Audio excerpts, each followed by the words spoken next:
Hello everyone, welcome back to my channel. आप सभी को आने वाली करवा चौथ की बहुत बहुत शुभकामनाएं। सभी बहनों का सौभाग्य करवा माता की और पार्वती माता की कृपा से अखंड रहे।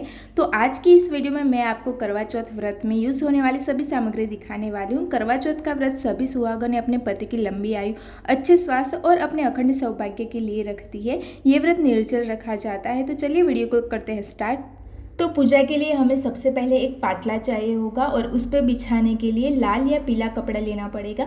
इसके साथ आपको करवा माता की फ़ोटो लेनी पड़ेगी। अगर आपके पास पहले से ही फ़ोटो है तो नया फ़ोटो लेने की कोई ज़रूरत नहीं है। कुछ इस प्रकार की फ़ोटो लेनी पड़ेगी आपको।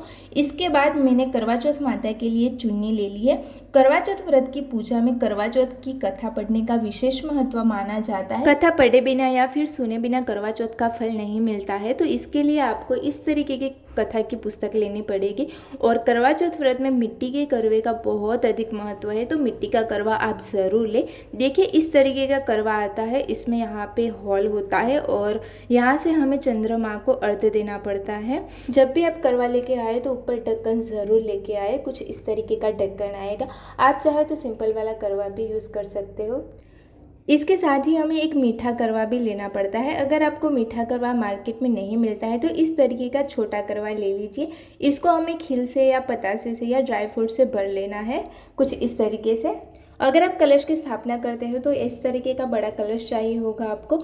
उसके साथ आपको 5 या 7 आम के पत्ते लेने पड़ेंगे और कलश में डालने के लिए हल्दी की गांठ, सुपारी, सिक्का, थोड़े से चावल और फूल लेने पड़ेंगे आपको इसमें डालने के लिए।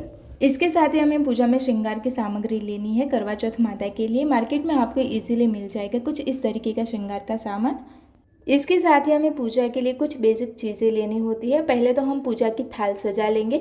तो पूजा के लिए हमें गणेश जी की मूर्ति चाहिए होगी। आपके पास गणेश जी की मूर्ति नहीं है तो आप सुपारी भी यूज़ कर सकते हैं। इसके साथ हमें तिलक करने के लिए रोली और चावल लेने हैं। इसके साथ ही हमें कोई भी अनाज लेना है। मैंने यहाँ पे गेहूँ लिया है। आपके पास जो भी अनाज है वो आप ले सकते हैं। आपको शुद्ध देसी घी का दिया लेना है और हमें 1 लोटा शुद्ध जल लेना है। तो कथा सुनने के लिए आपको अलग से 1 लोटा जल लेना पड़ेगा। कलवे में तो जल आपको भरना ही है, साथ में हमें 1 लोटा अलग से जल लेना है। उसके साथ ही भोग के लिए हमें कोई भी मिठाई लेनी है। आपके घर पे जो भी मिठाई अवेलेबल है वो आप ले सकते हैं। साथ में हमें फ्रूट्स भी भोग के लिए रखने पड़ेंगे। इसके साथ ही मैंने यहाँ पे माचिस रख दी है और दक्षिणा आप ज़रूर ले लीजिए। पूजा के लिए हमें अबील गुलाल की भी ज़रूरत पड़ेगी, तो आप इसको पूजा की थाली में रख दीजिए। इसके साथ हमको लेना पड़ेगा कलावा। हमने जो भी कलवे लिए हैं उसके कंठ पे हमको वस्त्र स्वरूप कलावा हमें बांधना पड़ेगा, तो आप कलावा ज़रूर लें। और यहाँ पे हमें छलनी ले लेनी है। आपको ये छलनी चंद्रमा के दर्शन के लिए चाहिए होगी। आप मिट्टी का ही दिया लें क्योंकि चंद्रमा की पूजा करने के बाद दिया आपको छत पर ही छोड़ के आना होता है। इस तरीके से दिया रखकर हम चंद्रमा का दर्शन करते हैं और उनकी पूजा करते हैं। पूजा में आपको सिर की भी चाहिए होगी। मार्केट में आपको इजीली मिल जाएगी सिर की। इसके बाद आप अपनी सुहाग की निशानियाँ यानी कि आपकी नथ है, पायल है, बिछिया, मंगलसूत्र करवा चौथ के दिन आप ज़रूर पहने इसको, क्योंकि ये आपकी सुहाग की निशानियाँ हैं। साथ ही करवा चौथ के दिन आप अपनी शादी की चुनरी ले लीजिए। जब भी कोई भी आप शुभ कार्य करते हैं या कोई शुभ व्रत करते हो तो शादी की चुनरी ज़रूर ओढ़े उस दिन।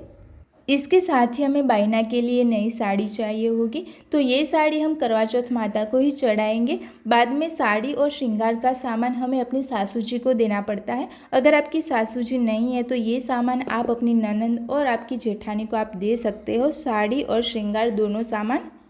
तो ये पूरी टोटल सामग्री हमें करवा चौथ की पूजा के दिन चाहिए होगी। व्रत के एक दिन पहले ही आप सुंदर सी मेहंदी लगा लें। पूरे 16 श्रृंगार करके आप करवा चौथ व्रत का पूजन करें और ये करवा चौथ आप सभी के लिए मंगलमय हो।